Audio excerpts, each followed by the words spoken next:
గోపి, నువ్వు చెప్పింది కరెక్టేరా. కానీ నువ్వు అర్చన సంతోషంగా కాపురం చేయాలంటే ఇంతకంటే వేరే మార్గం లేదురా. ఉంది, వేరే మార్గం ఖచ్చితంగా ఉంది. అర్చన నాతో పాటు, మనందరితో పాటు నా కష్టంలో సుఖంలో పాలు పంచుకోవాలి. అలాగైతేనే నాతో ఉంటుంది.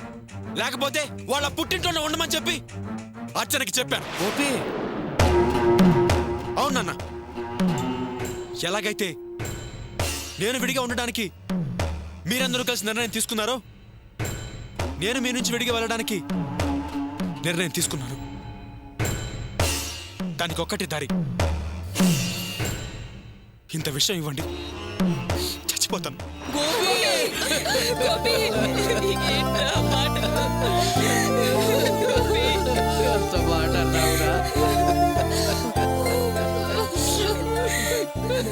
గోపి, ఏమిట్రా మాటలు? నువ్వు లేకుండా మేము ఉండలేవురా.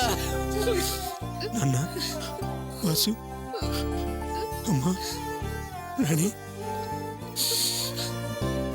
ఎవరూ లేకుండా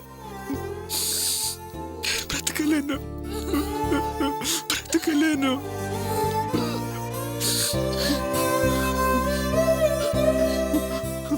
నాన్న, నేను ఎన్నోసార్లు మిమ్మల్ని అందరినీ తిట్టి ఉండొచ్చు, మీ మీద కోపం తెచ్చుకుని ఉండొచ్చు. కానీ అది ప్రేమతోనే, ద్వేషంతో కాదు. నాన్న, నిన్నొకసారి నిన్ను నాన్న అని పిలవాలంటేనే అసహ్యం వేస్తుందని తిట్టాను, గుర్తుందా? అలా తిట్టింది నీ మీద కోపంతో కాదు నాన్న. నిన్ను నలుగురు తప్పుగా అనుకుంటే కొడుకుగా నాకే కదరన్న బాధ. అందుకే అలా చేశాను నాన్న. రేవాసు, నీ గవర్నమెంట్ జాబ్ రావడం కోసం నేను చాలా కష్టపడ్డాను రా. దానికి నేనేం గొప్పగా ఫీల్ అవ్వట్లేదు, ఎందుకంటే అది నా బాధ్యతరా. నీ మీద నాకున్న ప్రేమరా. నా వాసుగాడికి మంచి ఉద్యోగం వచ్చి గొప్ప పేరు తెచ్చుకొని అందరూ నీ గురించి పొగుడుతుంటే నేను చాలా గర్వంగా ఫీల్ అవ్వాలిరా. అందుకే అలా చేశానురా, అందుకే అలా తిట్టాను, కానీ వేరే ఏ ఉద్దేశం లేదురా. అమ్మా, అమ్మా, నువ్వు చాలాసార్లు చాలా చోట్ల నీ నోటికొచ్చినట్టు మాట్లాడావు. అలా నువ్వు చేస్తే నీ మీద నాకు కోపం రాలేదమ్మా, బాధేసింది.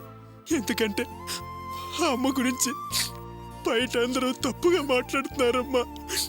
అది నాకు ఇష్టం లేదమ్మా, అందుకే నిన్ను కసురుకున్నానమ్మా. రాణి, నువ్వు లేకుండా నేను చూడకుండా నేను ఉండలేనమ్మా, ఉండలేను. మీరందరూ నాకు కావాలి. నేను కష్టపడతాను, కష్టపడుతూనే ఉంటాను. మీరందరూ సంతోషంగా ఉంటే నాకు ఇంకేం కావాలమ్మా. నాన్న, దయచేసి ఇంకెప్పుడు మిమ్మల్ని అందరినీ వదిలి వెళ్ళమని నాతో చెప్పకండమ్మా, మీకు దండం పెడతానమ్మా. బాధపడకరా, ఇంక నిన్నెవరు ఈ కుటుంబం నుంచి వేరు చెయ్యబోరు కూడా. అన్నయ్య, నిన్ను ఇంకెప్పుడు ఈ కుటుంబం నుంచి దూరంగా ఉండనివ్వు అన్నయ్య. నిజమన్నయ్య, మా మాట నమ్ము. అన్నయ్య, ఇంకెప్పుడు నిన్ను ఎవరు వేరే ఉండమని చెప్పవన్నయ్య. అవునరా గోపి, ఏడవకురా ఒరేయ్. నువ్వు ఏడుస్తుంటే మాకు ఏడుపు వస్తోంది. నువ్వు మా మీద చూపిస్తున్న ప్రేమాభిమానాలను చూసి తట్టుకోలేకుండా ఉన్నానురా. మా ప్రేమని సంతోషాన్ని చెరిపేస్తుందని తలుచుకుంటేనే బాధగా ఉందిరా. గోపి, అర్చన నీ కోసం వెతుక్కుంటూ వచ్చిందిరా. అలాంటి అమ్మాయిని వదిలేయటం పాపంరా. నీకు పాపం తగులుతుందిరా నాన్న. లేదు నాన్న, లేదు. దయచేసి ఆ మాటని నన్ను ఇబ్బంది పెట్టద్దు నాన్న. నాన్న, ప్రేమ అంటే ఏమిటో చెప్పనా? ఇందాక నేను చచ్చిపోతాను అంటే మీరందరూ వచ్చి నన్ను పట్టుకున్నారు చూసారా, అది నాన్న. అదే ప్రేమ అంటే, అభిమానం అంటే, ఆప్యాయత అంటే, అనురాగం అంటే. ఆ ప్రేమ అభిమానాలు, ఆ ఆప్యాయత అనురాగాలు ఉంటే చాలు నాన్న. నాకు ఇంకేమీ అక్కర్లేదు. అసలు అర్చన నా దృష్టిలో చచ్చిపోయింది నాన్న, నా భార్య కాదు. దయచేసి ఇంకెప్పుడు అర్చన గురించి ఈ ఇంట్లో మాట్లాడొద్దు. నేను సంతోషంగా ఉన్నాను, మీ అందరితో నేను చాలా సంతోషంగా ఉన్నాను నాన్న. నాకు చాలు. చాలు. అమ్మా, పొద్దు నుంచి ఏమీ తినలేదు, ఆకలేస్తోంది. కొంచెం అన్నం పెడతావా? అయ్యయ్యో నువ్వు ఇంకా భోజనం చేయలేదా? పద నాన్న పెడతాను. రాడి పద. రా నాన్న, వెళ్ళి భోజనం చేద్దాం. రారా రారా.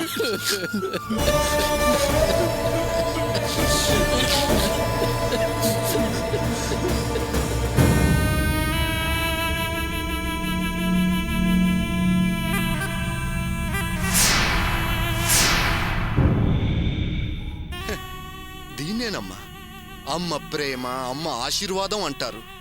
తను నా కోసం, నాకు జరిగిన అవమానానికి ప్రతీకారంగా వాళ్ళ మీద పగ సాధించుకున్న తీరు నిజంగా గ్రేట్. దేవుడు అమ్మను మాట్లాడలేని పరిస్థితి కల్పించినా ఆమె ఆరాటం చూడు. ఎలా ఫోన్ సంపాదించి చిన్న SMS ఇచ్చి తాను అనుకున్న దాన్ని సాధించింది. అది అమ్మంటే, అమ్మ పట్టుదలంటే. Really mummy is great. నిజంగానేరా, అమ్మ జిందాబాద్. అసలు ఎవ్వరి వల్ల కాని పని అమ్మ చాలా సింపుల్ గా చేసేసిందిరా. ఆ ఇంట్లో పాలు పొంగించే కార్యక్రమం జరిగి అందరూ సంతోషంగా ఉంటుంటే ఏంటబ్బా వీళ్ళకేంటి ఇంత మంచి రోజులొచ్చాయా అని నేను చాలా టెన్షన్ పడిపోతున్నాను. సరిగ్గా అదే టైంకి అమ్మ SMS వచ్చిందిరా. ఆ SMS ని ఆయుధంగా చేసుకుని వాళ్ళను ఓ ఆట ఆడించాను చూడు. వాళ్ళ సంతోషాలన్నీ కాలరాశాను, వాళ్ళు కన్న కలలన్నీ కూల్చేశాను, వాళ్ళు కట్టుకున్న పొదరిల్లని నేలరాల్చేశాను. అమ్మ SMS వాళ్ళ జీవితాన్ని చెల్లా చెదురు చేసేసిందిరా. అప్పటి వరకు టెన్షన్ పడుతున్న నా మనసుకి అప్పుడేరా ప్రశాంతత, తృప్తి, సంతోషం. ఆ ఒట్టి సంతోషం కాదు, సాధించిన విజయానికి విజయానందం. హిపిఫురే అన్నావా? నిజంగా గోపిగాడు ఎంత ఎదవా పనికిమాలిన సన్నాసి కాకపోతే మీ అత్త అన్ని అవమానాలు చేసినా, అసహించుకున్నా, పురుగులా తీసి బయట పారేసినా కుక్కలా గుమ్మం పట్టుకు వదలడా? గబ్బిలంలా చూరు పట్టుకొని వేలాడుతూనే ఉంటాడా? కాపురం చేస్తే అర్చనతోనే చేస్తాను, ఆవిడతోనే జీవితం ముడిపడిందని అంటాడా? రోగం తిరిగింది, కానీ జయంతి ఒక్కటి మాత్రం అదిరింది. వీళ్ళంతా కలిసి ఒకటవ్వాలనుకున్నప్పుడు అందరినీ వదిలేసి రివర్సులో ట్విస్ట్ ఇచ్చాడు చూడు, అది సూపర్. ఇప్పుడైనా దేవుడు మన వైపుకి వచ్చాడు, పాజిటివ్ రిజల్ట్స్ ఇచ్చాడు. ఆ అర్చనకు పెళ్ళై మొగుడితో కాపురం చేసినా పర్వాలేదు, నన్ను అవమానించిన దాన్ని ఎప్పటికైనా మళ్ళీ దాని మెడలో తాళి కట్టి దానితో కాపురం చేద్దాం అనుకున్నాను. కానీ ఇప్పుడు గాడ్ ఈస్ గ్రేట్, దాన్ని కన్నెగానే నాకు అప్పగిస్తున్నాడు. అదృష్టం అంటే ఏంటి అని అంటారే, ఇది అదృష్టం అంటే. ఏంట్రా నువ్వనేది? నువ్వు అర్చన మెళ్ళలో తాళి కడతావా? ఎస్, నేను బయటకు రాగానే నా ప్లేస్ దాని మొగుడి ప్లేస్ కావాలి. అది ఎలా సాధ్యమో, దానికి రూట్ ఏంటో ఆలోచించుకోవాలి. నువ్వు కూడా ఆలోచించు. ఏంట్రా నేను ఆలోచించేది, నువ్వు ఆలోచించేది? నాయనా, ఇదసలు జరిగే పనేనా? నువ్వు ఒకవేళ అర్చనతో మాట్లాడినా అసలు అది ఒప్పుకుంటుందా? అర్చన ఒప్పుకున్నా మా అత్తగారు ఒప్పుకుంటారా? నేను పైగా ఈ విషయాన్ని మా ఇంట్లో మాట్లాడాలి. మాట్లాడాక నన్ను ఉండనిస్తారా? చంపేస్తారా? రే ఎందుకురా నీ దరిద్రపు గుట్ట ఆలోచనలతో నా జీవితం ముడిపడిందిరా? ప్లీజ్ రా, అలా ఆలోచించకు. పిచ్చి చెల్లెమ్మా, నా జీవితం కోసం నీ జీవితం నాశనం కావాలనుకుంటానా? అంత స్వార్థపరుని కాదు. కర్ర విరగకుండా పావును ఎలా చంపాలో నాకు తెలుసు, నీకు తెలుసు, మన అమ్మకు తెలుసు. అలాగే నీ జీవితం పాడవకుండా నా జీవితాశయం నెరవేరాలి. దానికి కావలసిన ప్లాన్ తయారు చెయ్యి. ఏంట్రా నువ్వనేది? నేను ప్లాన్ చేయాలా? నా వల్ల అయ్యే పనేనా?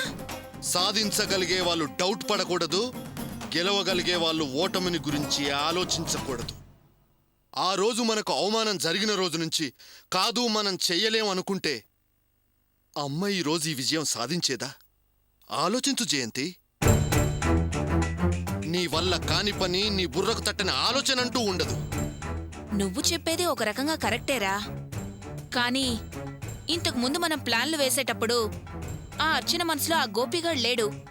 ఆ టైంలో ఆ గోపిగాడు అర్చన దృష్టిలో చెడ్డవాడురా. కానీ ఇప్పుడు మన కర్మకి దాని మనసులో వాడున్నాడు.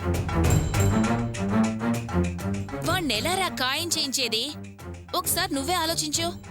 ఒక్క విషయం నువ్వు గమనించట్లేదు జయంతి. వాళ్ళ పెళ్ళై సంవత్సరాలు దాటినా ఇప్పుడు వాడు అర్చన మనసులో స్థానం సంపాదించాడు. సో ఇంత లేటుగా వచ్చిన వాణ్ణి బయటికి గెంటడం పెద్ద కష్టమేమి కాదు. నువ్వు ఆ ఇంట్లో ఉండేదానివే కదా. నువ్వు మనసు పెడితే తన్ని తరిమేయగలవు. దాని వెనకాలే ఉండు. సందు చిక్కినప్పుడల్లా మెల్లమెల్లగా దాని మనసులో ఆ గోపిగాడి గురించి విషం నూరిపోయి చెడును ఇంజెక్ట్ చేయి. వాడి ఒట్టి దుర్మార్గుడని గట్టిగా ముద్ర వేసేసేయి. అదే టైంలో ప్యారలల్గా నా గురించి స్మూత్గా మంచిగా హీరోలాగా గూడల్లో. ఆ తరువాత ఆ బంగారు గిజ్జిగాడి గూళ్ళో చిక్కి ఆ పిట్ట గిలగిలగిలలాడాలి. డౌట్లు మానేసి రూట్ మ్యాప్ తయారు చెయ్యి. సరే చేస్తా. చెయ్యక చేస్తానా? ఖచ్చితంగా ట్రై చేస్తాన్రా. ఏ ఇంట్లో అయితే నిన్ను అవమానించి బయట గెంటించబడ్డావో ఆ ఇంటికే నువ్వు అల్లుడై నాకు తోడుగా వస్తానంటే నాకంతకంటే సంతోషం ఉంటుందా? కానీ ఇవన్నీ జరగాలంటే ముందు నువ్వు బయటికి రావాలి. నువ్వింతకీ బయటికి ఎప్పుడొస్తున్నావు? త్వరలోనే విడుదల, రాగానే దడదడ. సరేరా, ఇక నేను వెళ్ళొస్తాను. వెళ్ళి పాపం అమ్మను కూడా చూడాలి కదా. సరే అమ్మా, అమ్మని అడిగానని చెప్పు. డబుల్ కంగ్రాట్స్ చెప్పు. సరేరా, బాయ్.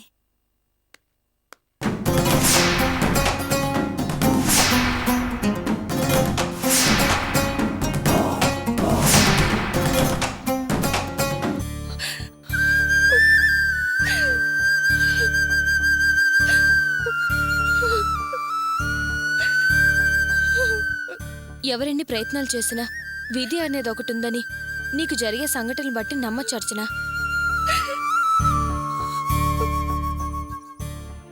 ఏంటో నీ కష్టాలు తీరిపోయాయనుకుంటే మళ్ళీ మొదటికొచ్చేసాయి. నువ్వు అమ్మ బావని ఎన్ని కష్టాలు పెట్టారు. అమ్మ బావని అనరాని మాటల్లో అంది, అవమానించింది, అసహ్యంగా చూసింది, చీదరించుకుంది. నేనేమన్నా తక్కువ? ఆ అమ్మ కూతుర్ని కాదా అన్నట్టు నువ్వు ఏకంగా కాపురం చేయకుండా చేస్తున్నట్టు నటించి బావని దూరంగా పెట్టావు. ఒక మెట్టు పైన నిలబడ్డావు. కలిసున్నట్టే ఉండి పరువు తీసావు. సరిపోయింది అర్చన. ఈ రోజు బావకు టైం వచ్చింది. నీతో కలిసుండని పో అని తెగేసి చెప్పి చక్కగా వెళ్ళిపోయాడు. ఏంటి కావ్య నువ్వు? అది ఆల్రెడీ ఏడుస్తుంటే ఓదార్చాల్సింది పోయి ఆ దెప్పిపుడుపు మాటలేంటే? ఆనకేం చేయమంటావే? అసలు బాధపడేది పడింది బావ. అరే, ఆయన దీని మీద ఎంత ప్రేమ పెట్టుకున్నాడు. అంత ప్రేమున్న మనిషి దీన్ని వద్దన్నాడంటే అతని మనసుకి ఎంత బాధ కలిగి ఉంటుంది. ఇది అతన్ని ఎంత గాయపరిచుంటుంది. లేకపోతే ఎందుకే అతను ఇలాంటి నిర్ణయం తీసుకుంటాడు? ఎప్పుడేం జరిగినా నోరు తెచ్చి ఒక మాట కూడా అనకుండా కామ్గా ఉండే బావ ఈ రోజు ఉగ్ర నరసింహ అవతారం ఎత్తాడు. ఆ కోపం చూసి నేనెంత భయపడ్డానో తెలుసా? పాలు పొంగిచ్చేటప్పుడు నేను దీని గురించి, దీని ఫ్యూచర్ గురించి ఆలోచించి ఎంత ఆనందపడ్డానో. ఆ ఆనందం 10 నిమిషాల్లో పటాపంచలైపోయింది. అరుపులు, కేకులు, పెడబబ్బులైపోయింది.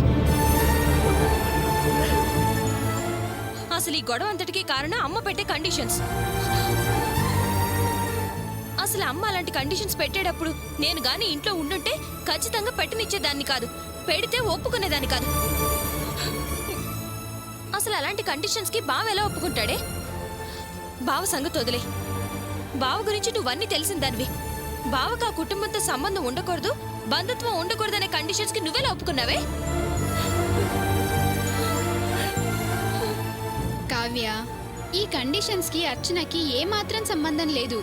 కేవలం అమ్మ మాటకు కట్టుబడే అర్చన కామ్గా ఉండాల్సి వచ్చింది.